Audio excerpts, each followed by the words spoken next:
दोस्तों, स्वागत है आपका अपने YouTube channel GK by Pateria में। दोस्तों, कल यानी 11 सितंबर को सीएम हाउस में अतिथि विद्वानों की महापंचायत का आयोजन किया गया, जिसमें लंबे समय से चली आ रही मांगों को सीएम श्री शिवराज सिंह जी ने हरी झंडी दे दी। तो दोस्तों, चलिए जानते हैं डिटेल में संपूर्ण जानकारी। दोस्तों, आगे बढ़ने से पहले बताना चाहेंगे, अगर आप हमारे चैनल पर नए हैं तो हमारे चैनल को सब्सक्राइब जरूर कर लीजिए। हम अपने चैनल के माध्यम से ऐसी ही जानकारियां उपलब्ध कराते रहते हैं। चलिए शुरू करते हैं आज की बात। तो दोस्तों, जैसा कि ये लिखा हुआ है आज के न्यूज़पेपर में भी, महापंचायत में सीएम शिवराज ने की घोषणा, अतिथि विद्वानों का वेतन होगा 50,000 रुपए, महीना फिक्स कर दिया गया है सीएम शिवराज सिंह चौहान जी। नौकरी भी सुरक्षित रहेगी, अब कोई उन्हें बीच में निकाल नहीं सकेगा अनुबंध होने के बाद। तो चलिए संपूर्ण जानकारी देते हैं आपको। मुख्यमंत्री श्री शिवराज सिंह चौहान ने अब सरकारी कॉलेज में कार्यरत अतिथि विद्वानों को हर महीने 50,000 रुपये सैलरी देने की घोषणा की है। नौकरी भी सुरक्षित रहने का भरोसा दे दिया है। तो ये बहुत अच्छी खुशखबरी है अतिथि विद्वानों के लिए। सोमवार को सीएम हाउस में बुलाई गई महापंचायत में मुख्यमंत्री ने कहा कि इन्हें पीएससी में 25% आरक्षण दिया जाएगा। जो एमपी पीएससी के माध्यम से असिस्टेंट प्रोफेसर की भर्तियां जो होती थी, उनमें भी इनको 25% आरक्षण दिया जाएगा। 25% जगह उनकी सुनिश्चित रहेंगी और 10% बोनस अंक भी इनको दिए जाएंगे। अतिथि विद्वानों को शासकीय सेवकों के समान अवकाश भी दिया जाएगा और इनको स्थानांतरण की सुविधा भी दी जाएगी। अपने पास के कॉलेज में, आसपास कहीं कॉलेज है, अगर कोई भी प्रॉब्लम आती है तो अपने पास के कॉलेज में ये अपना स्थानांतरण ट्रांसफर भी दे सकेंगे। तो ये बहुत अच्छी सुविधा दी है सीएम शिवराज सिंह चौहान जी ने। और आगे देखते हैं, फॉलन आउट अतिथि शिक्षक विद्वानों को भी खाली पदों पर रखा जाएगा। जो बाहर कर दिए गए हैं उनको भी दोबारा से वापसी की जाएगी उनको भी वापस रखा जाएगा।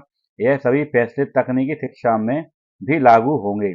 पॉलिटेक्निक और आईटीआई के अतिथि शिक्षकों को भी राहत मिलेगी। कैसे मिलेगी? आईटीआई के अतिथि प्रवक्ता जो होंगे उनको भी वेतन 20,000 रुपये मानदेय दिया जाएगा महीने का। अभी अतिथि विद्वानों को पीरियड और कार्य दिवस के हिसाब से महीने भर में 30,000 से 35,000 रुपये ही तक ही मिल पाते थे। मतलब कितनी भी वो पीरियड अटेंड कर लें तो उनको महीने भर में जो वेतन मिलता था टोटल, वो 30 से 35,000 ही दिया जाता था। और कभी कभी ये भी नियमित तौर पर नहीं दिया जाता था, कभी कभी रोक भी देते थे। तो ये भी समस्या बहुत बड़ी चल रही थी उनके साथ, जो कि सीएम साहब ने उनका निराकरण कर दिया गया है। तो आइए देखते हैं सीएम साहब ने आगे क्या कहा है और क्या थी बातें वो। 4 साल पहले आंदोलन, इनके नियमितीकरण पर जोर दिया था। किसने दिया था?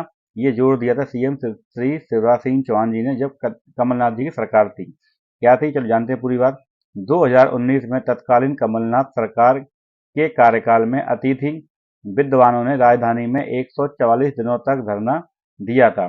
तब शिवराज इनके बीच पहुंचे और इनके नियमितीकरण पर जोर दिया था। उन्होंने भी कमलनाथ जी से जोर दिया था कि भाई इनको नियमित किया जाए, लेकिन कमलनाथ जी ज़्यादा दिन तक सत्ता में रह नहीं सके और वो कुछ कर नहीं सके इनके लिए। अब अतिथि विद्वानों के आंदोलन के दौरान तत्कालीन कांग्रेस नेता ज्योतिरादित्य सिंधिया का तत्कालीन मुख्यमंत्री कमलनाथ से विवाद भी हुआ था। तो दोस्तों, आप देखिए कि ये जो नियमितीकरण की जो मांग चल रही थी, वो कब से चल रही थी? 2019 से चल रही थी। और मांग कब पूरी हुई? 2023 में। और 2019-20 में ही 20 में जो है सीएम शिवराज सिंह चौहान जी जो सत्ता पलटकर सत्ता में आ चुके थे, वापसी हो चुकी थी, वापस मुख्यमंत्री बन चुके थे। उसके बाद भी 2020 के बाद मुख्यमंत्री बनने के बाद 2023 में उन्होंने ये मांग रखी और मांग पूरी की है।